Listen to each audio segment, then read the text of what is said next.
ಆತ್ಮೀಯ ವೀಕ್ಷಕರೇ, ಕರ್ನಾಟಕ ರಾಜ್ಯ ಸರ್ಕಾರಿ ನೌಕರರು ಮತ್ತು ಪಿಂಚಣಿದಾರರ ನಿವೃತ್ತಿರಾಗುವ ನೌಕರರ ಪಿಂಚಣಿ ಲೆಕ್ಕಾಚಾರ ಹಾಕುವುದು ಹೇಗೆ ಅನ್ನೋದರ ಬಗ್ಗೆ ಒಂದು ಬ್ರೇಕಿಂಗ್ ಅಪ್ಡೇಟನ್ನು ತಮ್ಮೊಂದಿಗೆ ಶೇರ್ ಮಾಡ್ತಾ ಇದ್ದೇನೆ.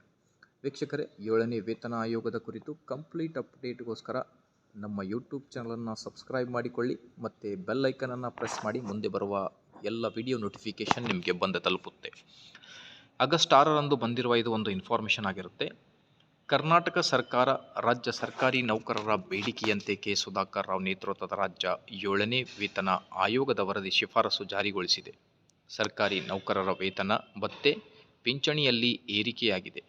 ನೌಕರರು ವೇತನ ಪಿಂಚಣಿ ಎಷ್ಟು ಏರಿಕೆಯಾಗಲಿದೆ ಎಂದು ಆನ್ಲೈನ್ ಮೂಲಕವೇ ಮಾಹಿತಿ ತಿಳಿಯಬಹುದು.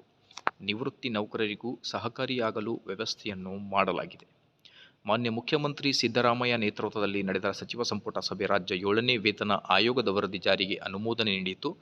ಬಳಿಕ ಎಲ್. ಅತೀಕ್ ಸರ್ಕಾರದ ಅಪರ ಮುಖ್ಯ ಕಾರ್ಯದರ್ಶಿ ಆರ್ಥಿಕ ಇಲಾಖೆ ಈ ಕುರಿತು ಅಧಿಕೃತ ಆದೇಶ ಹೊರಡಿಸಿದ್ದಾರೆ. ಹೆಚ್ಚಳವಾಗಿರುವ ವೇತನದ ಕುರಿತು ಈಗಾಗಲೇ ಸರ್ಕಾರಿ ನೌಕರರ ವಲಯಗಳಲ್ಲಿ ಚರ್ಚೆಗಳು ನಡೆಯುತ್ತಿವೆ.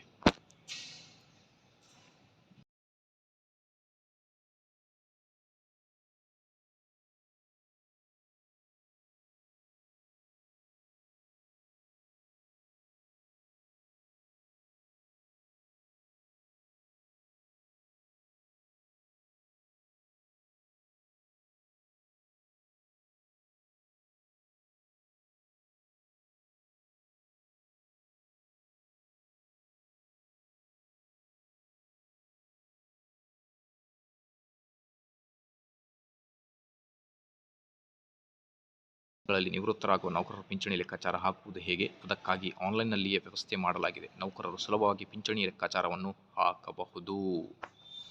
ಇದೇ ವೆಬ್ಸೈಟ್ನಲ್ಲಿ 7ನೇ ವೇತನ ಆಯೋಗ ವೇತನ ಹೆಚ್ಚಳ 31/6/2022ಕ್ಕೂ ಮುಂಚೆ ನಿವೃತ್ತಿಯಾಗಿದ್ದರೆ ಸಿಗುವ ಪಿಂಚಣಿ 7ನೇ ವೇತನ ಆಯೋಗದ ಶಿಫಾರಸು ಅನ್ವಯ ಹೆಚ್ಚಳವಾಗುವ ಕೌಟುಂಬಿಕ ಪಿಂಚಣಿ ಮಾಹಿತಿಯನ್ನು ನೀಡಲಾಗಿದ್ದು, ನೌಕರರು ವಿವರ ಭರ್ತಿ ಮಾಡಿ ಆನ್ಲೈನ್ನಲ್ಲಿಯೇ ಮಾಹಿತಿಯನ್ನು ಪಡೆದುಕೊಳ್ಳಬಹುದು.